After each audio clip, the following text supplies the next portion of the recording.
Stay orders لینے والے vice chancellor ارب پتی بن گئے ہیں. یہ ہماری عدلیہ کیا کر رہی ہے؟ وزیر دفاع کا کہنا تھا کہ یہ نہیں کہتا، یہ قابل رشک تھا.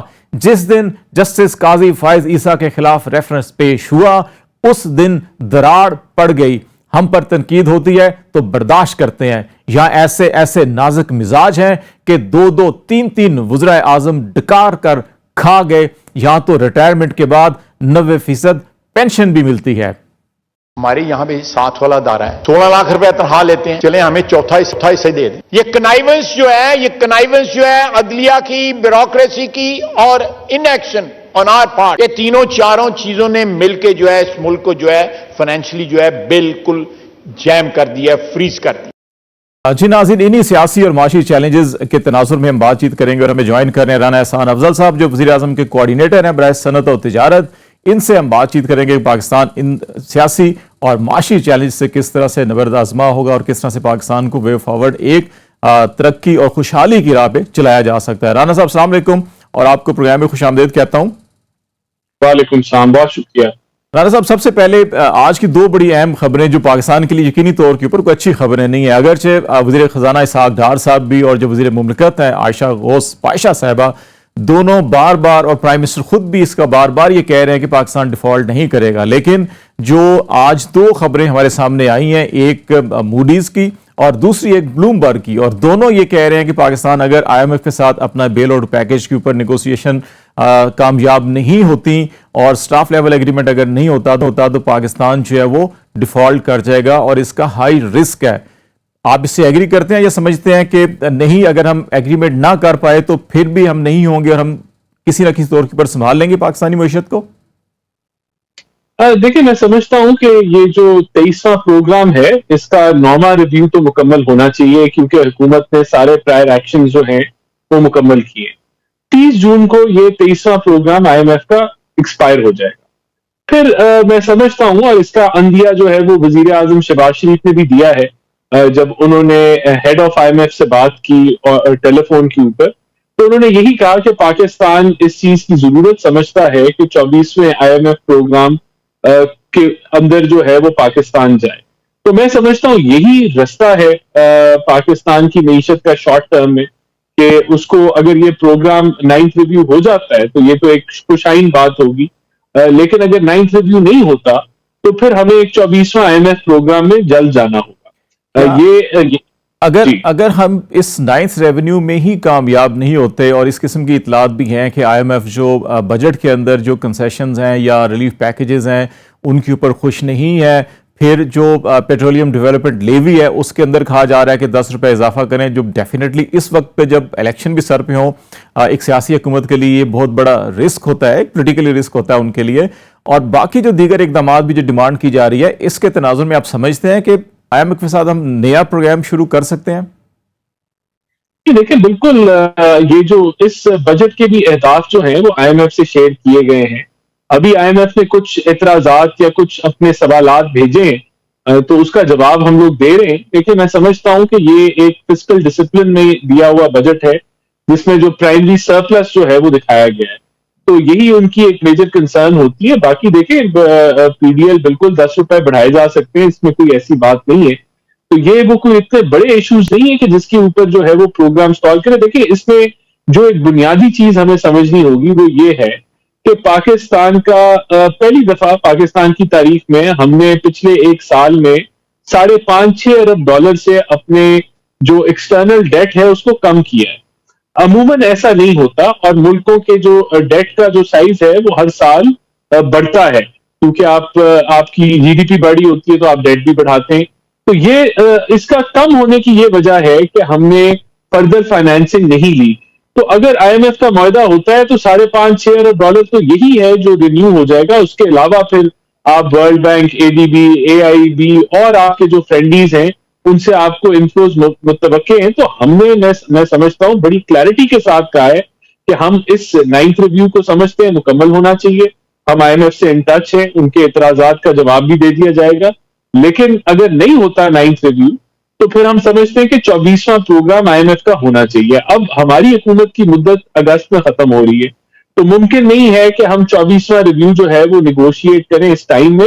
لیکن اس ٹائم میں رہتے ہوئے ہم نے آئی ایم ایف سے بجٹ کے اہداف شیئر کیے اور ابھی بھی ہم ان سے رانا کنٹینیوسلی ایک رابطے میں. یہی وہ وجوہات اور خدشات ہیں جس کی بنیاد کے اوپر مختلف جو ایکسپرٹس ہیں، بلومبرگ ہے یا موڈیز ہیں، وہ یہ کہہ رہے ہیں کہ یہ 9th ریونیو کمپلیٹ اگر نہیں ہوتا، پھر یہ گورنمنٹ چلی جاتی ہے، کیئر ٹیکر آ جاتا ہے، تو شاید اتنا پاکستان کے پاس جو ریزروز ہیں، جو پاکستان کی اکنامک کنڈیشنز ہیں، وہ اتنی نہیں ہے کہ یہ 3 سے 6 مہینے اور آگے جو ہے سسٹین کر سکے، تو ڈیفالٹ کر جائے گا. یہی وہ ریزنز بتا رہے ہیں جس کی طرف آپ بھی اشارہ کر رہے ہیں. تو کتنے امکانات آپ کو نظر آتے ہیں کہ آپ ابھی تک پچھلے 8-9 مہینوں میں آلموسٹ آپ نے تمام کنڈیشنز فلفل کی، لیکن اس کے باوجود ابھی تک نہ تو سائن ہوا سٹاف لیول ایگریمنٹ، نہ ہی اس وقت بھی جو جون کے اندر ایگزیکٹو بورڈ ہے اس کے ایجنڈے پہ پاکستان شامل ہے، تو پھر امید ہمیں کس چیز کی ہے کہ ہم جون میں یہ کر لیں گے؟ دیکھیں ڈیفینیٹلی اگر جو ہے وہ انفلوز نہیں آتے اور انفلوز کا جو ذریعہ ہے، جو دروازہ ہے، وہ آئی ایم ایف کا ہے، اور اگر خدا نخواستہ آئی ایم ایف کا پروگرام نہیں ہوتا تو اس کے اوپر دیکھیں ہم آلٹرنیٹو کی بات نہیں کرنا چاہتے، کیونکہ آئی ایم ایف کا ہی رستہ یہ حکومت اپنانا چاہتی ہے اور یہی سجیسٹ کرتی ہے آگے آنے والی حکومت کو بھی. لیکن اس کے باوجود کام جاری ہے. اس کی ڈیٹیل میں نہیں جاؤں گا کیونکہ وہ پریروگیٹو فائنانس ڈویژن کا ہے کہ جو آپ کے کمرشل لونز اور کچھ کمرشل لونز نہیں، سوری میں غلط کہہ گیا، جو آپ کے کچھ بائیلیٹرل ڈیٹ ہے اس کے اوپر جو ہے اس کی ریسٹرکچرنگ کے اوپر کام، جس طرح ایک ٹاک شو کے اندر فائنانس منسٹر نے بھی کہا کہ وہ دیا جائے گا. لیکن اس کے ساتھ ساتھ جتنے بھی کمرشل لونز ہیں، بانڈز ہیں، ان کو پاکستان جو ہے وہ اپنے ٹائم پہ واپس کرے گا، اور اس کے لیے نہ ہم کوئی ٹائم مانگیں گے اور نہ ہم کوئی جو ہے وہ ریسٹرکچرنگ کی جو ہے ہماری کوئی خواہش ہوگی، نہ پیرس کلب کے ساتھ ہوگی، نہ ملٹی لیٹرل کے رانا ساتھ. صاحب، خرم دستگیر صاحب یہ کہتے ہیں کہ دوست ممالک جو ہیں وہ بھی امداد کرنے کے لیے تیار نہیں ہیں، اور یہ دبے دبے لفظوں کے اندر پرائم منسٹر بھی اس چیز کا اظہار کر چکے ہیں، فائنانس منسٹر بھی اس چیز کا اظہار کر چکے ہیں. تو ایسی صورت میں پھر ہم کہاں سے بائی لیٹرل فنڈنگ یا یہ ساری جو ری شیڈولنگ یا اس کو ڈیفر کروانے میں کامیاب ہو جائیں گے؟ دیکھیں میں نہیں سمجھتا کہ دوست ممالک پیچھے ہٹیں، یہ خرم دستگیر صاحب نے بیان دیا ہے، لیکن میں اس سے جو ہے وہ سمجھتا ہوں کہ چائنا ہمارے ساتھ کھڑا رہا ہے. سعودیہ نے جو ہے وہ آپ کا جو فرینڈلی ڈپازٹ ہے اس کو رول اوور کیا ہے. اسی طرح یو اے ای نے جو ہے وہ آپ کی امداد کی ہے. تو ہر ملک جو پاکستان کے ساتھ کھڑا ہے اس نے کسی نہ کسی حد تک ضرور ہمارے ساتھ وہ کھڑے رہے ہیں، اور ہمارے ایکسٹرنل گیپ کے اندر ان کی انپٹ ہے. دیکھیں آئی ایم ایف کا پروگرام ضروری ہے اور حکومت رابطے میں ہے آئی ایم ایف کے ساتھ، اور ہم پر امید ہیں کہ اس میں کوئی پازیٹیو رزلٹ نکلے گا. ان کے جو اعتراضات ہیں اس کا جواب ان کو جلد دے دیا جائے. رانا صاحب، 2 اور بڑے اہم ایشوز ہیں اس وقت پاکستان کو درپیش ہیں، اس پہ بات چیت بھی کرنا چاہوں گا. ایک یہ کو جیسے آپ کی نظر سے خبر گزری ہوگی، آج جو شیل پاکستان کی اناؤنسمنٹ ہے کہ جب اپنے وہ حصے 77.4% جو ہے وہ سیل کر رہے ہیں، اپنے ایسٹ جو ہیں وہ ٹرانسفر کرنا چاہ رہے ہیں، اور وہ اپنا اس ساری کی ساری جو اکنامک سچویشن ہے اس کے تناظر میں یہ دکھائی یہ دیتا ہے کہ اس وقت پاکستان میں چاہے ہمارا لوکل ڈومیسٹک انویسٹر ہے یا فارن انویسٹمنٹ کرنے والے ہیں، ان کا اعتماد جو ہے وہ بحال نہیں ہو پا رہا پچھلے 1-1.5 سال سے، اور مسلسل ڈکلائن چل رہا ہے. ایسی صورتحال کے اندر آپ کیا سمجھتے ہیں کہ پاکستان کی معیشت کی جو بحالی ہے واپس ترقی کی راہ پہ کیسے آئے گی، کہ جب ہمارے آلریڈی جو یہاں پہ انویسٹمنٹ کر کے بیٹھے تھے وہ بھی یہاں سے جا رہے ہیں؟ دیکھیں ایسا نہیں ہے کہ شیل جو ہے وہ اپنی کوئی پاکستان کے حالات کی وجہ سے ادھر جا رہے ہیں. دنیا میں ایک ریسیشن کا ماحول ہے اور بزنسز جو ہے وہ انڈر سٹریس ہیں. تو اس دور کے اندر بھی ان کو میرے خیال سے پچھلے سال میں کچھ لاسز ہوئے، تو وہ اس بیسس پہ اس کو تو فردر ایکسپلور کرنا پڑے گا. شیل کی کمپنی سے بات کرنی ہوگی یہ جاننے کے لیے کہ کیا وجوہات ہیں کہ وہ جا رہے ہیں. لیکن میں نہیں سمجھتا کہ پاکستان کے اندر جو ابھی بڑا لمبا عرصہ شیل نے جو ہے وہ گزارا ہے پاکستان میں، اور ایک آدھے سال کے بحران کی وجہ سے جو معاشی بحران ہے، میں نہیں سمجھتا کہ وہ اپنی ڈیکیڈز کی جو ان کی پریزنس ہے پاکستان میں اس کو ریپ اپ کر کے چلے جائیں گے. اس کے اندر ضرور اور وجوہات ہوں گی جن کو ایکسپلور کرنے کی ضرورت ہے. لیکن دیکھیں یہ دنیا میں ابھی مشکل وقت ہے. دنیا کے اندر جو ہے وہ ہائی انفلیشن ہے، لو گروتھ ریٹس ہیں، اور ملک جو ہے وہ سٹرگل کر رہے ہیں، کمپنی سٹرگل کر رہی ہیں. تو پاکستان بھی جو ہے وہ اسی دنیا کا حصہ ہے, اور یہاں لیکن برانا بھی صاحب جو ہے وہ پاکستان اسی دنیا کا حصہ رہتے ہوئے جو اگر ہم اس ریجن کو کمپیرز کریں کہ جو ایک جیسے حالات ہیں بنگلہ دیش, پاکستان, انڈیا, سری لنکا کے, انڈیا کی گروتھ 6+ ہے, بنگلہ دیش کی 5.3 یا 5.5% ہے, ایون سری لنکا کی جو ورلڈ بینک IMF کہہ رہے ہیں کہ جی 3.5 سے 4% تک گروتھ اس سال اس کی ہو سکتی ہے, جو ڈیفالٹ کر گیا تھا. ہم اتنا پیچھے کیوں ایک دم سے 0.2 پہ 6% سے 0.2 پہ آگے؟ تو وہ حالات جو گلوبل ہمیں امپیکٹ کر رہے ہیں تو کیا انڈیا, بنگلہ دیش, سری لنکا کو نہیں کر رہے؟ دیکھیں ان کے پاس جو ہے ریزروز کی تعداد کچھ بہت زیادہ ہے.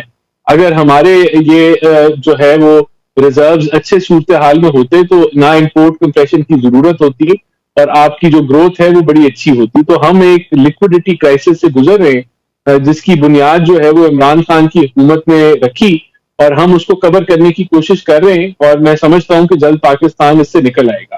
ابھی ہمارا اور کوئی ایشو نہیں ہے, صرف جو میجر ایک جو ایشو ہے, جو سب سے بڑی جو اس وقت جو کہہ لیں کہ جو کرٹیکل صورتحال ہے وہ ہماری لیکوڈیٹی, ڈالر لیکوڈیٹی کرائسس کا ہے, جس کا جو حل ہے, سولوشن ہے, وہ IMF کے ذریعے, اور حکومت جو ہے IMF کے ساتھ ان ٹچ. رانا صاحب یہ ایک کمپوننٹ ہے IMF کے ساتھ ہماری جو نیگوسیشن ہے, لیکن ہماری ایکسپورٹ نہیں بڑھ رہی, ہماری FDI نہیں بڑھ رہی, ہمارے ریمیٹنسز جو ہیں وہ بھی ڈکلائن کے اندر ہیں. تو یہ سارے انڈیکیٹر جو آپ کی ریزروز کو سپورٹ کرتے ہیں وہ تو سارے نیگیٹو میں جا رہے ہیں. تو پھر صرف IMF کے ساتھ ہم کیسے امید کر سکتے ہیں؟ نہیں دیکھیں ایسے نہیں ہے. جو ایکسپورٹس ہیں, امپورٹس ہیں, ریمیٹنسز ہیں, وہ سارے کو جب آپ, اور سروسز کی ایکسپورٹ امپورٹس کو جب آپ کلب کر دیتے ہیں تو کرنٹ اکاؤنٹ ڈیفیسٹ آتا ہے. پچھلے 4 ماہ سے پاکستان کا کرنٹ اکاؤنٹ ڈیفیسٹ پازیٹیو ہے, جس کا مطلب ہے کہ ہم we are not bleeding dollars, ہمارے کوئی نئے ڈیمانڈ ڈالر کی نہیں بن رہی. ہم نے کرنٹ اکاؤنٹ ڈیفیسٹ کو جو ہے وہ اگر آپ جولائی سے اپریل تک کا دیکھیں تو 3.4 ارب ڈالر تھا, compared to almost $13.5 billion last year. تو رانا صاحب جب امپورٹ کم ہوتی ہیں, امپورٹ بند ہوتی ہیں, تو اس کا ایک نیگیٹو امپیکٹ انڈسٹریل پروڈکشن کے اوپر بھی یہ گروتھ پہ آیا, بالکل آیا. دیکھیں میں آپ سے اگری کر رہا ہوں کہ گروتھ کے اوپر اس کا امپیکٹ آیا, لیکن ہم نے جو آپ نے بات کی کہ بالکل ایکسپورٹس جو ہے وہ کچھ 16% سے گری ہے, لیکن اوور آل امپیکٹ ہمارا پازیٹیو ہے, اور ہمیں یہ مجبوراً کرنا پڑا کیونکہ ہماری ایک لیکوڈیٹی کرائسس ہے. اگر وہ ہم نہ کرتے تو میں سمجھتا ہوں کہ آپ کے ریزروز اور گر جاتے اور آپ کی فارن ایکسچینج پہ اور زیادہ پریشر آپ کی کرنسی پر پڑ جاتا. تو یہ ہمیں اقدامات لینے پڑے, شارٹ ٹرم اقدامات ہیں, یہ لانگ ٹرم ایکسٹینڈ نہیں ہوں گے, لیکن ہم پر امید ہیں کہ IMF جو ہے وہ اس کا جو معاہدہ ہے وہ ضرور انشاءاللہ مکمل ہو. رانا صاحب بہت شکریہ ہمارے ساتھ بات چیت کرتے. رانا افضل صاحب جو وزیر اعظم کے کوارڈینیٹر تھے صنعت و تجارت سے متعلق پاکستان کی اکنامک کنڈیشن اس وقت جو چیلنجز ہیں ان کے اوپر ہم بات چیت کر رہے تھے. رانا صاحب پر امید ہے کہ IMF کے ساتھ کچھ نیگوسیشن کامیاب ہو سکتی ہیں, اس مہینے کے اندر ایگریمنٹ ہو سکتا ہے, اور اگر نہ بھی ہوا تو نیا پروگرام شروع کر کے نئی انداز کے اندر 2 ممالک سے مدد لے کر جو ہے پاکستان کو بچایا جا سکتا ہے. یہ پاکستان کی حکومت امید سے ہے کہ ڈیفالٹ نہیں ہوگا, لیکن انٹرنیشنلی اثرات کچھ اور نظر آتے ہیں. یہاں پہ بریک لیتے ہیں, بریک کے بعد واپس آئیں گے تو پروگرام کے اگلے حصے کے اندر پاکستان کی جو پولیٹیکل کرائسس اور جو کانسٹیٹیوشنل کرائسس اور عدلیہ کے اندر جو کچھ ہو رہا ہے اس کے اوپر بات چیت کریں گے. Stay with us. Welcome back ناظرین, پروگرام کے اس حصے میں ہم بات چیت کریں گے پاکستان کی کچھ سیاست اور بالخصوص جو عدالت کی صورتحال ہے اور انسانی حقوق کی صورتحال ہے. اس میں پاکستان میں سیاسی کارکنوں اور رہنماؤں کی گرفتاریاں معمول کا ایک حصہ ہیں. جب بھی کوئی حکومت کریک ڈاؤن کرتی ہے اپوزیشن کے خلاف تو بلا تفریق جو ہے وہ گرفتاریاں کی جاتی ہیں. یہ نہیں دیکھا جاتا کوئی مقدمہ ہے, اچھا ہے, سچا ہے, جھوٹا ہے, لیکن گرفتاریاں ہوتی رہتی ہیں. لیکن اس بار ہم ایک تواتر کے ساتھ دیکھ رہے ہیں کہ وکلا کے اوپر بھی تشدد بھی ہو رہا ہے اور گرفتاریاں بھی ہو رہی ہیں. اور ریسنٹلی پاکستان سپریم کورٹ کے ایک سینئر وکیل ریاض حنیف راہی جو پٹیشنر بھی ہیں ایک بڑے اہم کیس کے اندر, اس کیس کی سماعت بھی چل رہی ہے سپریم کورٹ آف پاکستان میں, وہ لاپتہ ہو جاتے ہیں. 1 ہفتہ ان کو لاپتہ رکھا جاتا ہے اور پھر وہ سپریم کورٹ میں اپیئر ہوتے ہیں. وہ سپریم کورٹ کے اندر اپنی بات بھی کرتے ہیں, تحریری درخواست بھی دیتے ہیں. وہ کہتے ہیں کہ ان کو اٹھا کے لے جایا گیا, نامعلوم افراد نے نامعلوم مقام پر ان کو 1 ہفتہ رکھا. مطالبہ صرف ایک تھا کہ اپنا مقدمہ واپس لے لو, یہ اسلام آباد کا شہر چھوڑ کر چلے جاؤ ورنہ نتائج بڑے سنگین ہوں گے. پھر ان کو چھوڑ دیا جاتا ہے صبح 4 بجے کے قریب ان کے گھر کے دروازے کے قریب, اور پھر ان کو ایک غیر ملکی نمبر سے ٹیلی فون کال بھی آتی ہے اور اس میں بھی مطالبہ اور دھمکی وہی جو ان کو پہلے اغوا کاروں نے بات کی تھی.